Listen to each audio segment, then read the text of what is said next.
Hey, what's going on, guys? Mr. C here with lesson 9.1, starting a new chapter today. Going to be talking about mathematical patterns, or more specifically, sequences. So sequences, I would imagine, is something new for most of us.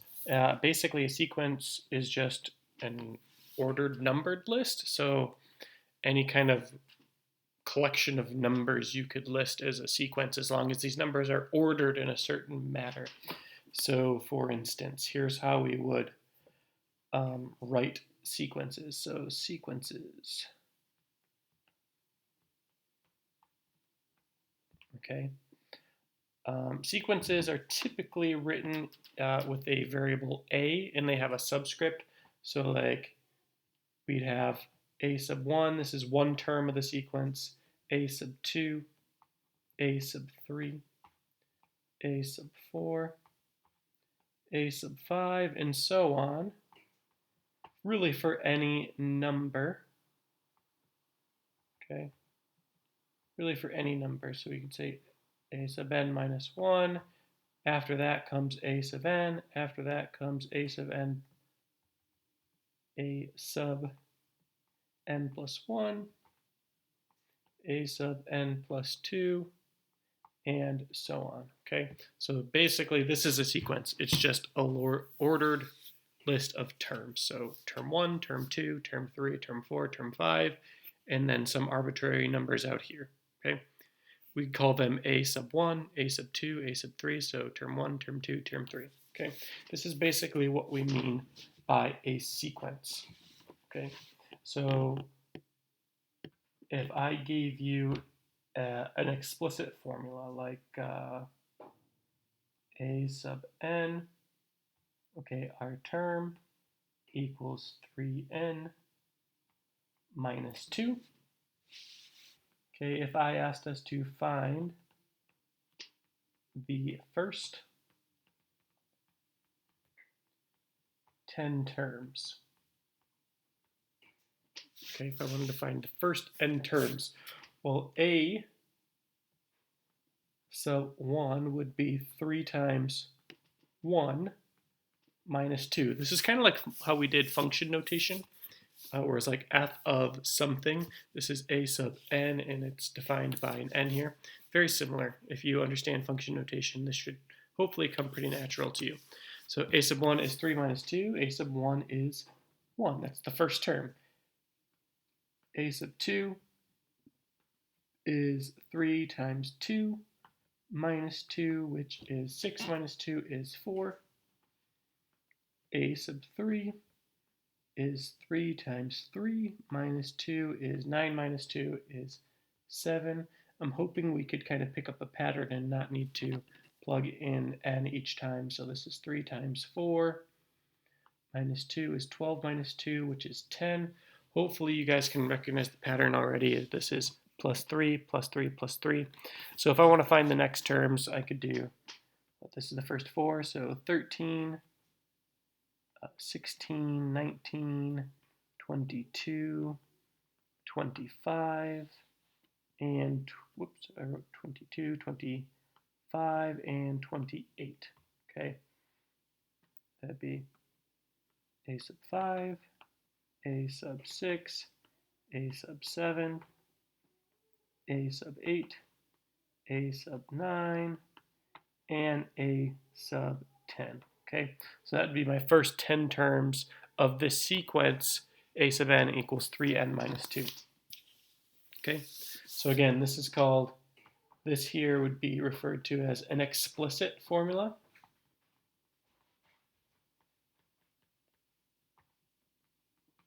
Because we're going to look at a different type of sequence formula.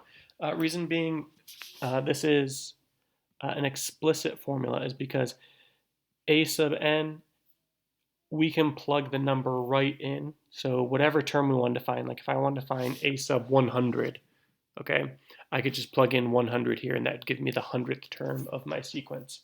All right, there's a different way to write equations of sequences, and that's a recursive formula.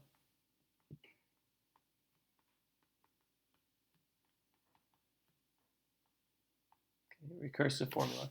And here's the difference between a recursive and explicit. A recursive formula basically gives me a formula in terms of the previous term. Okay, and I'll go into explain that a little bit deeper because that doesn't probably make much sense. So let's say we have terms of the sequence 133, 130,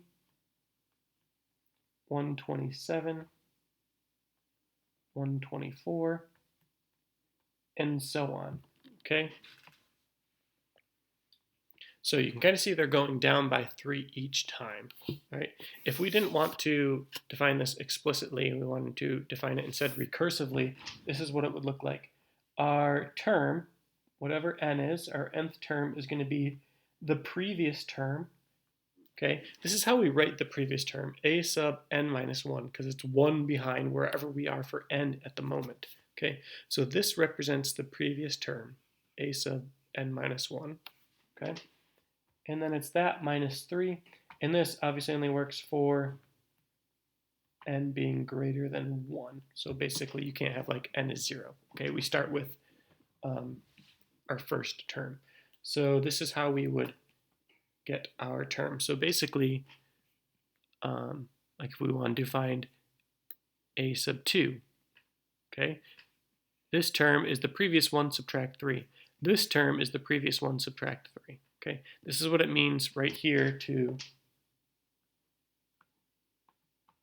define our formula recursively.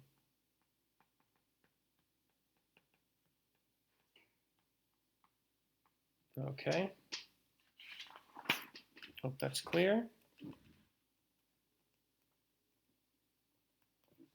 All right, so if you are doing just, what is today, Wednesday? Well, today's Tuesday for me. Today for you will be Wednesday if you're watching this video. So you can go ahead and get started on homework right now. Give me just a moment and we will get started on Thursday's lesson in a sec.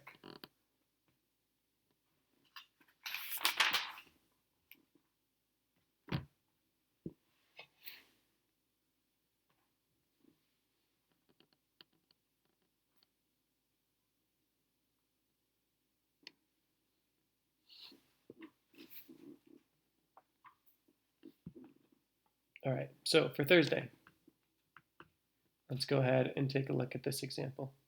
I'm going to take a picture here of some blocks.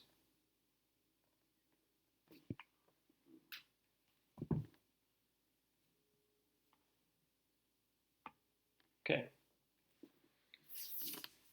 So it says the number of blocks in a two-dimensional pyramid is a sequence that follows a recursive formula.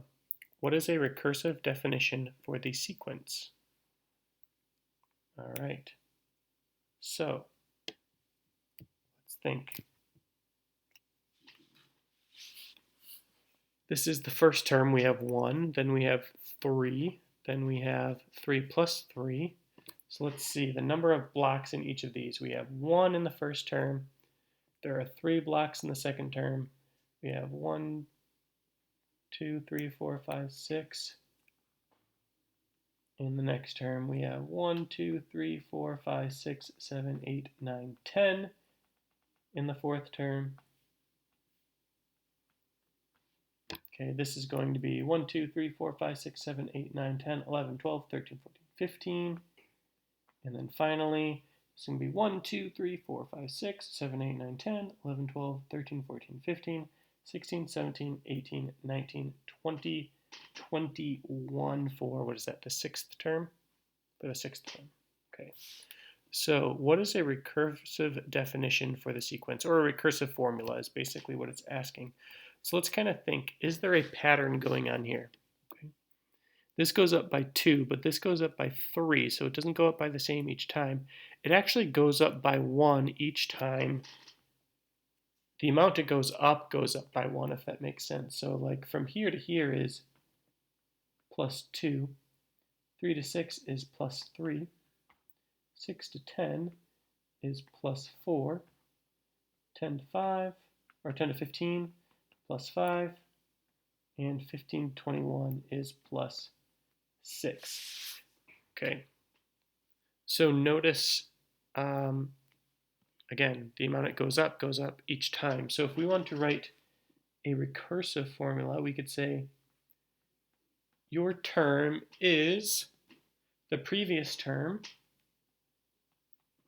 Okay, for example, this was this one plus 2. Okay, this was this one plus 3, but how do we write that? Because that's different every time. So what am I adding here? I'm actually adding the term we're on, plus n, if that makes sense. Because remember, this is a sub 1, a sub 2, a sub 3, a sub 4, a sub 5, and a sub 6. So basically, take your previous term and add whatever term you're on. Like this is term 2, so add 2. This is term 3, so add 3 to your previous term. Term 4, add 4 to your previous term. Okay, so this would be a recursive formula for that one.